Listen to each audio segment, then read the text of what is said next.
Very happy to be part of this. Hello, Ta. Hello, Hubert. Hello, Mahiddin and everyone. It's great to be with you, at least virtually for now. And I hope we will meet at the next conference or any other event in the region or anywhere on the globe. The globe is becoming so small. Okay, so I will start without further delay to share my screen, if you allow me. Can you see it? Yes. Yes. Okay, what I will be telling you about today is the activities of the Arab Center for Architecture, which is an association that goes along with Docomomo. We have registered the Docomomo chapter in Lebanon, but at the same time, there is the Arab Center for Architecture through which we're advocating for more or less the same things. But I will show what we've been doing, and then we can discuss how there are similarities and differences in the two actions. Okay, so this interest in the architecture of modernism started when I did my dissertation on modern architecture in Lebanon. And at the time, and for many years later, people were demolishing these modern buildings, including, for example, this Hotel Carlton. And in this lecture, I called it the amnesic phoenix. We've been demolishing everything. There is this myth of the phoenix that rises, but it rises always without memory. So the idea was to preserve memory and therefore organize archives, organize a research center, start a research center that can disseminate information and knowledge, and hopefully preserve, also contribute to the preservation of architecture, modern architecture namely. So the association is called المركز العربي للعمارة, the Arab Center for Architecture, founded in 2008 in Beirut. These are our premises here. You have the email, the Instagram, the Facebook. The idea is to initiate research, develop the cultural value of architecture, to make it a platform to discuss the issues of the built environment. I was glad when Hubert Jean Henket mentioned that it is not about the buildings only, it's about the people. It's bettering the lives of people.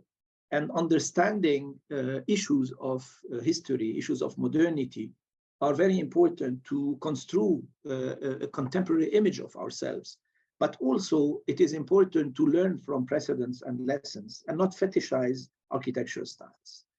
This is what we promote, basically. And we would like to promote the protection of architectural heritage. I will go through this. We do communication projects, publications. I will show some of them. We advocate. We help younger associations to preserve buildings and to call for the preservation. We have a library, professional library. It's embryonic, but still it has some effects. We receive a lot of students. This is our librarian, Angelique. We do have a lot of students coming, researchers from all over who would like to know about the architecture of Lebanon. And we've extended, of course, our research to the Arab world, and I will show some examples. We have a beautiful collection of original drawings. This is a sketch of Beirut of the 1940s. We are now embarking into reorganizing our archives in a rather professional way. At first, it was a bit amateur. We're learning on the task. Now we put our documents into acid-free paper with cotton threads and so on. These are recordings of interviews I did in the late 90s with architects and engineers. They are now transformed into MP3. This is one of the beautiful drawings we have in the collections, the EDL headquarters. Farid Rad's work on a house, traditional house in Lebanon. That was an interesting exercise by Raguet, an Austrian architect. A chalet in the Cedars. These are the beautiful drawings we have. Chalet Kairouz. The first house with a garden on the roof, the Villa Pierre Werde in Yerzé by Henri Edde. Original photos of the time taken at the time of construction. Beautiful photographs also taken by famous photographers, Manouk, for example, Kamal Faris. These photographs are very telling of the original conditions of buildings, and they become historical documents that you could compare to the current conditions of the buildings. And of course, putting them in the context of the neighborhood, what was built then, and how to put them also in line with the career of these engineers and architects. The Maison de l'Artisan, that was unfortunately not demolished, but significantly altered later. It was one of the elegant structures by the sea. It's a house of crafts. This is a famous building on the Corniche, very colorful, by Joseph-Philippe Caram. A chalet in the Cedars. This one is particularly interesting with the double height inside, with the idea of interlocking architecture completely executed in Lebanon, prefabricated U-shaped beams that come together to form this hexagonal shape. Unfortunately, only one prototype was built. The Khashoggi Mosque by Asim Salam, we do hold this perspective drawing of it. We're still waiting for somebody to secure the collection of late Asim Salam, to put it in our collection and to work on that archive, very important archive that is still not available to us. In this building, Salam attempts a contemporary, for the time, we're in the 1960s, combination of local architecture with this sandstone, but at the same time playing on the new design for the dome, which is like a reticulated slab, and the minaret here, for example, is somewhere between the minaret and the bell tower. It's like a campanile, so there is display. But as interestingly, and maybe more, you see that there is no direct reference, for example, in the facade to the gallery arch. Rather, the gallery is around the space, and it is a walking, it is a performance in the way you walk through the space rather than a stylistic and a facade element. And he also did this very interesting ceiling in which the beams, the structural beams, become an opportunity to design a sort of arabesque, although it's not decorative, it is actually structural. We have photographs of the Oscar Niemeyer Fair, the Rashid Karame International Fair by Oscar Niemeyer, built in the 60s. They never completely finished, and it is not quite known in the world, unfortunately. It's really a very important project by Niemeyer. And here we have a series of photographs. We collect photographs from the time of construction that are very telling about the construction system as well. We collect architects' brochures. This one is by Pierre El-Khouri. It's quite sculptural. It's a piece of design. We have some brochures of Arab architects, Qahtan Aouni in Iraq. We are part of a group, the Modern Heritage Observatory, that with many associations that deal with modernity. We have people working with music recordings, with film, with photographs like the Arab Image Foundation and so on. Some of our publications are online. You can find them, the Modern Heritage Observer. We organize regional lectures. We invite students. This is the LAU students doing a workshop in our premises with models with their professor Eli Harfouch of the 1950s and 60s buildings in Badaro, a modernist neighborhood in Beirut. We do exhibitions. We curate exhibitions. We also produced postcards for the occasion of that exhibition. And that is important because you disseminate with postcards. Of course, we know the beautiful postcards that we have of ancient sites in Lebanon, Anjar, Beit el-Din, Baalbek, some of the city center before the war.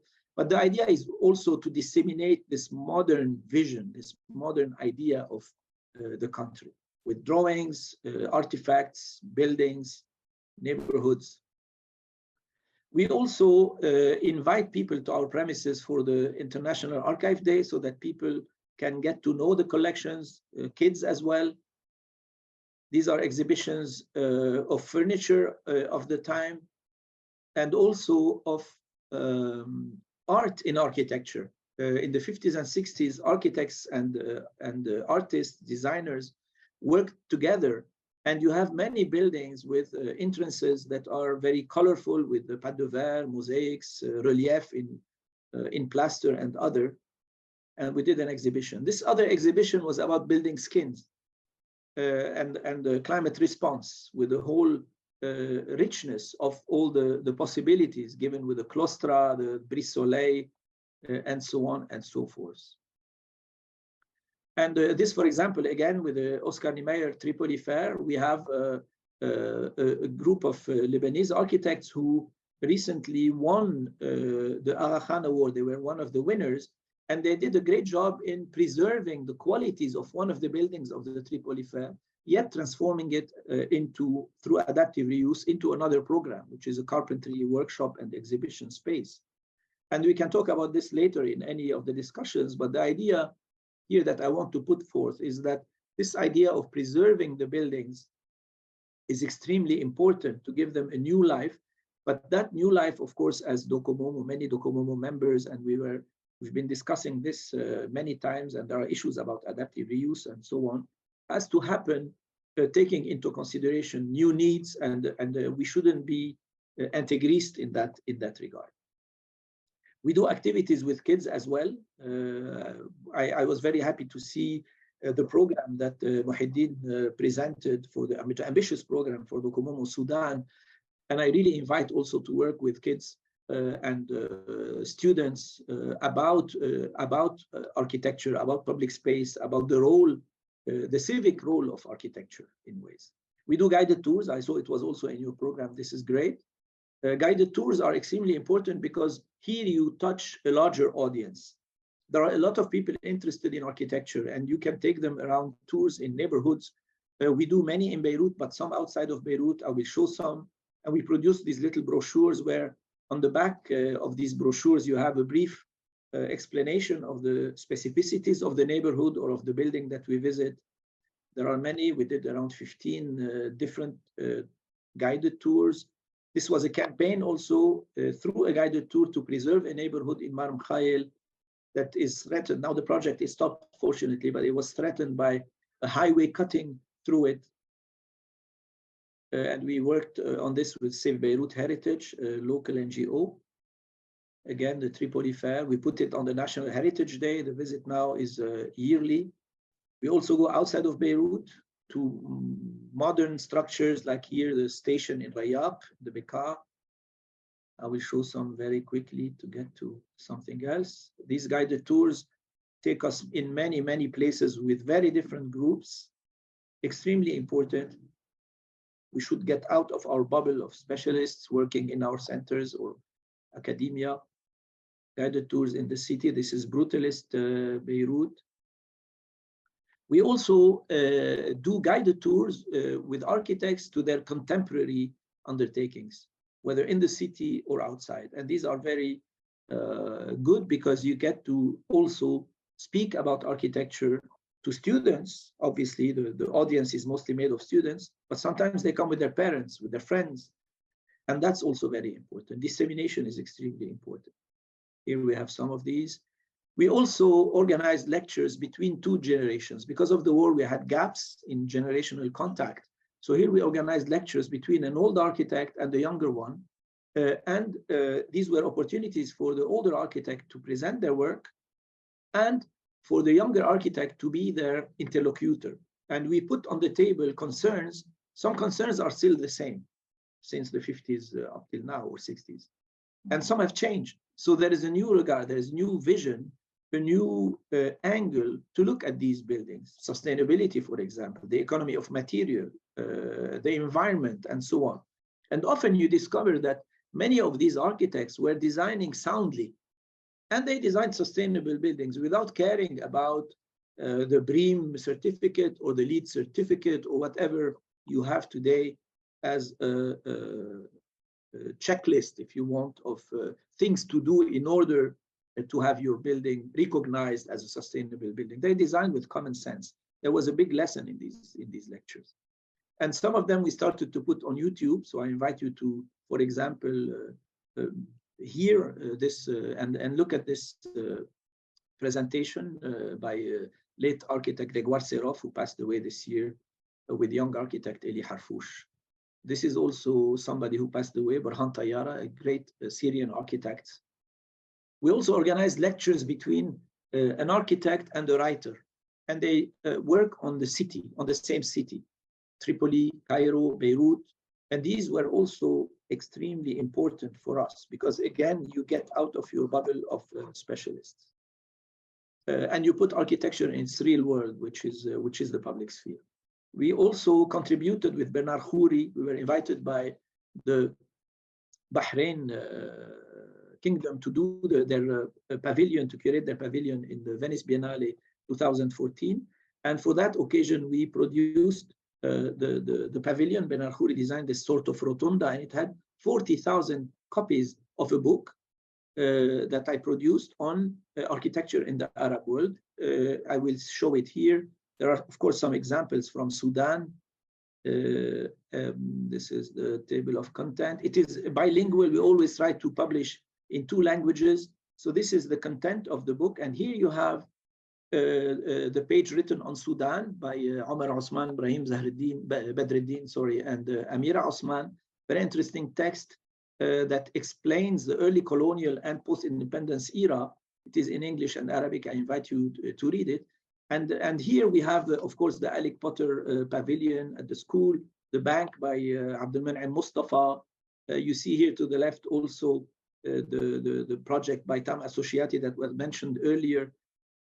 We also organized with UNESCO an exhibition for the World Heritage Committee in Kuwait in 2015. And again, in 3 languages, it was posters, very interesting debates, and this publication in 3 languages. And I had to do the very difficult task to pick 1 building per country. Of course, all of you are involved in doing these inventories for Docomomo and others. And you understand me when I say that it's a tough thing to decide that 1 building would represent a country. No single building in the world would represent everything, a country, an architect, and so on. Yet I went through the exercise, and for example, for the Sudan case, it was again Abdelmanem Mustafa and his bank that I think is a great piece of architecture, and we'll have Ezra Aksan speak about it later today. These were elements, the posters of the exhibition. We also help others. This is Hala Younes, who produced the first pavilion, Lebanese pavilion, at the Venice Biennale in 2018. The ACA was supporting it with the logistics and so on. It was about mostly the landscape, and the great book was published at the time, The Place That Remains. And then we decided to also, again, extend our dissemination. So we wrote 24 texts using our archives on modern buildings that were disseminated by a bank at the time, the Banque Libano-Française. You have them online. You can go to BLF and check all these texts. And it was fascinating to see that some of these very short texts that you could read in 1 minute reached 30,000 readers or 25,000 readers. Then happened the explosion of August 4, 2020, a tragic event that demolished significant parts of the city. So we tried to contribute with what we have, which is some knowledge. We have several restorers around us with the team. And we have also modern architects who could also put their skills at the service of people. And here, as an NGO, we worked with other NGOs to promote the idea of preserving the buildings in their qualities, to renovate them using the original materials and so on. Even things like color participation, asking people what were the colors they wanted for their buildings, rails, doors, and so on. Surveyed many buildings that were hit in the area with a group called SOS Beirut Heritage Modern. We did capacity building also with NGOs for the UNHCR. People were inviting NGOs to renovate without skills, so we contributed to helping them with the skills. We produced a small booklet that is a restoration guidelines manual for buildings of the 30s to the 70s. We are embarked now in the World Monument Fund sponsored project for the Directorate of Antiquities. We're preparing a sort of roadmap for an inventory of heritage buildings in Lebanon, mostly the modern ones. And lately we produced this book. I published this book, edited it with Philipp Oswald, a German researcher, on modernism in the Arab world. We called it Modernity because we wanted to go beyond the artifact itself, the building itself, the site itself, to speak about the modernity of the Arab world with the 10 case studies. Here you have a zoom in a zoom. These were it was during Corona times that it was prepared. So it's like a mise en abîme. So you have the various authors, very interesting discussions. These are some of the examples from Kuwait, from Syria, Damascus, and so on. I will not go through this, but the book is available. And the questions we asked actually in the book were not questions that were too specific for the region. We wanted to get out of Orientalism and look at architecture like you would look at it anywhere. Like, what are the main questions that you ask yourself? How do you learn architecture? What is the setup that produces it? How are we influenced? How is architecture commissioned? How do we team up? How do we present ourselves? Identity, historic continuity. How do we build? What's the construction technique? Is it imported or not? How do we address local conditions? How do we use, appropriate, and transform? Because most of these buildings had a new life. Some were disfigured, some are waiting to be renovated, and so on. This is, for example, a case in Egypt by Muhammad al-Shahid on buildings by Sayyid Karim. Again, the book is bilingual, English and Arabic. The conferences are all online. I really invite you to hear and follow these lectures and debates, extremely interesting, of matters that concern all of us. And I end here, and thank you very much.